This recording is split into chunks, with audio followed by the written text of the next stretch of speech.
Most players think aquatic creatures are boring. You swim around, wait for someone to come close, maybe get one kill, and then spend the next 10 minutes doing absolutely nothing.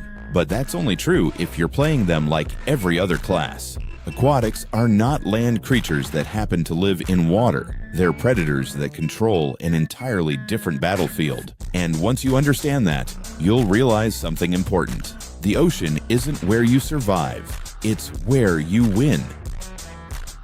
Every class in Scenaria has an environment where it's strongest. Land creatures dominate open ground. Flyers dominate the sky. Aquatics dominate the water. That sounds obvious, but most players completely ignore what that actually means. Instead of forcing enemies into their own environment, they leave it. They swim onto beaches. They chase people onto land. They take fights before they're ready. Then they wonder why playing aquatic feels frustrating. This guide isn't about playing safe forever. It's about learning how to stay active without throwing away hours of growth or rage quitting after one mistake. If you can consistently force people to fight where you have the advantage, you'll enjoy aquatic gameplay far more than players who simply rush every target they see.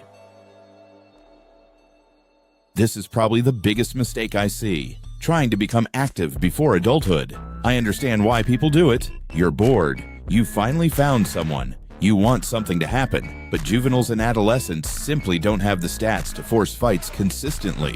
You're weaker, you have less health, your damage is lower, and every death costs something much more valuable than pride: your time. Most players don't rage quit because they lost a fight. They rage quit because they spent the last 30 or 40 minutes growing a creature and lost all that progress because they couldn't resist one unnecessary fight. So while you're still growing, your objective isn't getting kills, your objective is reaching adulthood. As a younger aquatic, stay inside smaller waterways whenever possible. These areas naturally reduce the number of directions enemies can attack from. They're easier to escape through, and they make it much harder for larger creatures to surround you. Think of this stage as an investment. Every minute you survive makes your future fights significantly easier. When most players decide whether to attack, they immediately look at the creature. That's backwards. The first thing you should evaluate is the battlefield. Location comes before everything else. Can this fight happen inside your environment? Can your opponent escape easily? Do you have somewhere to retreat? Only after that should you think about the creature itself, its size, its turn rate, whether it can actually keep up with you. A lot of players obsess over damage numbers, but damage doesn't matter if your opponent controls the fight. Likewise, a creature with lower stats can still win if it controls movement better. Never assume that a stronger creature automatically wins, because in Scenaria, positioning often matters more than raw statistics. One thing I want you to stop thinking is that the ocean is just somewhere to hide. It isn't. It's a weapon.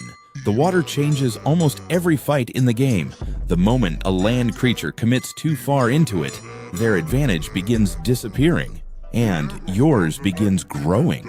That is why experienced aquatic players don't spend their time chasing people across beaches. They wait, they position themselves, they let the terrain do half the work, because the strongest attack in aquatic gameplay is convincing someone else to make the first mistake. That's where the real fight begins.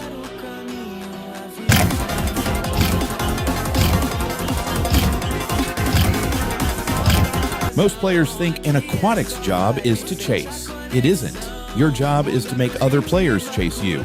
That sounds backwards, but it's the biggest difference between average aquatic players and experienced ones. If you leave the water to force a fight, you're entering their environment. If they enter the water to force a fight, they're entering yours. That difference alone decides countless battles. One mistake I see is players trying to look dangerous. If you constantly stay deep underwater, nobody wants to fight you. Instead, let people believe they've found an easy kill. Take a few hits, return some damage, don't panic, and don't immediately sprint away. Instead, slowly retreat toward deeper water. The goal isn't to escape. The goal is to convince your opponent that they're winning. Overconfidence is one of the strongest weapons an aquatic player has. The moment they fully commit, the fight changes. Now stop pretending. Use every ability you have. Spam your bite attacks. Keep pressure on them. Don't let them reset the fight, because once they're deep enough into your territory, hesitation only gives them another chance to escape. Knowing when to chase. Many players make another mistake here. They chase everything. Don't. If your creature can realistically catch them, go. Finish the fight. But if they're obviously faster, or they're already close to escaping, let them leave. Throwing away your own advantage just to secure one extra kill isn't worth it. A successful KOS player isn't measured by how many fights they start. They're measured by how many bad fights they refuse. Grabbers play by different rules. Smaller grabbers should be played almost exactly the same as every other aquatic. Bait. Force the enemy into the water. Then use your grab to extend your pressure. But larger grabbers play an entirely different game. Once they commit, grab them. Sprint toward deeper water. Keep attacking while dragging them away from safety. The deeper they go, the fewer options they have. Remember, your goal isn't just dealing damage. Your goal is removing every advantage your opponent had before entering the water. Fighting other aquatics. Here's something that surprises a lot of players. If another aquatic wants to fight you, you usually shouldn't. Most aquatic players build their creatures specifically for underwater combat. They're confident for a reason, unless you already know the matchup, or you've identified a clear advantage. Just leave. There's no shame in refusing a fight that doesn't benefit you. Good KOS players survive long enough to choose their battles. They don't let strangers choose for them. Escaping the right way. If another aquatic starts chasing you, don't panic. Just create distance. Swimming in a straight line forever isn't ideal though.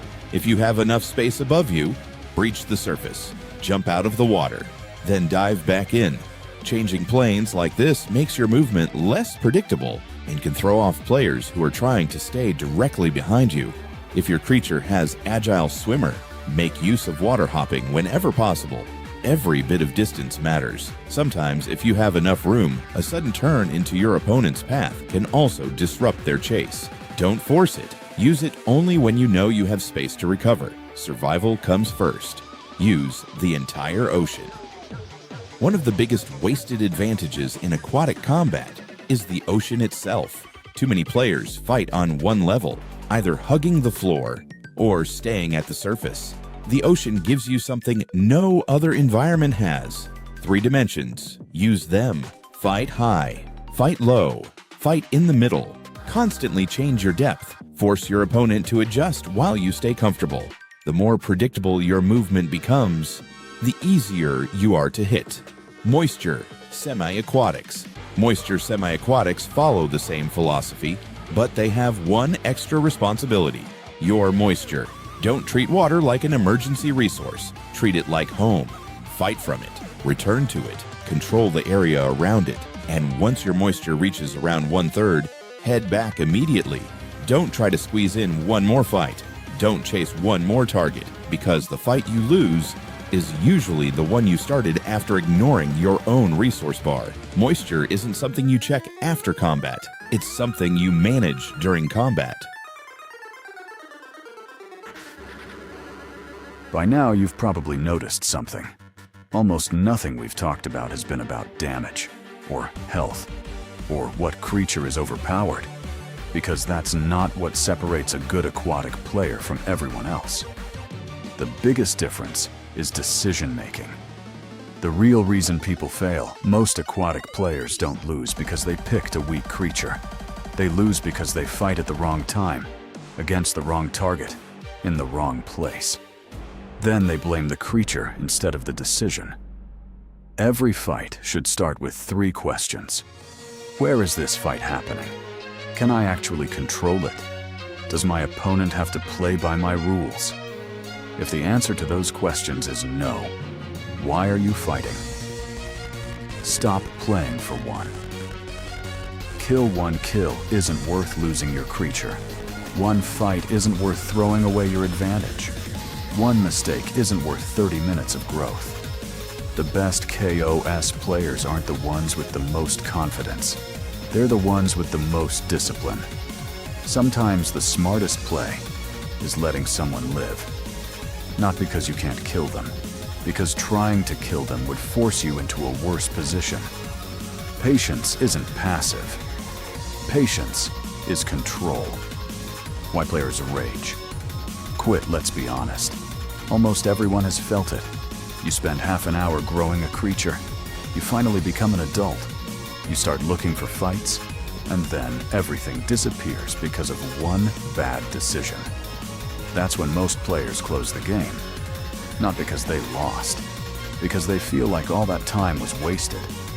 But if your only goal is keeping one creature alive forever, you're never going to enjoy KOS. Every death teaches something. Maybe you misjudged the location. Maybe you underestimated their turn rate. Maybe you got greedy. The important part isn't pretending those mistakes never happened. It's making sure they don't happen twice. The ocean doesn't make you strong. The ocean doesn't magically make an aquatic overpowered. It simply removes the advantages your enemies relied on. That's why terrain matters more than stats. A stronger creature fighting in the wrong environment can become weaker than something much smaller. A player who understands positioning will often beat someone who only understands numbers. The battlefield is part of your creature. Use it like one. Final thoughts. Everything we've discussed comes back to one simple idea. Don't fight where your opponent is strongest. Make them fight where you are. As an aquatic, the ocean isn't your hiding place. It isn't somewhere you retreat after losing. It isn't just where you happen to spawn. It's your greatest weapon. The moment you stop thinking of water as protection and start thinking of it as a tool, your entire approach to PvP changes. You'll stop forcing impossible fights. You'll stop dying to impatience. And you'll start controlling battles instead of reacting to them. This is only the first piece of KOS. Every class in Creatures of Scenaria controls the battlefield differently. Aquatics control the sea. But once you leave the water, everything changes.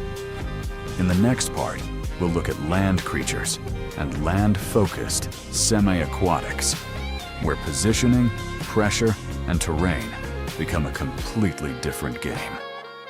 Until then, don't chase the battlefield. Control it.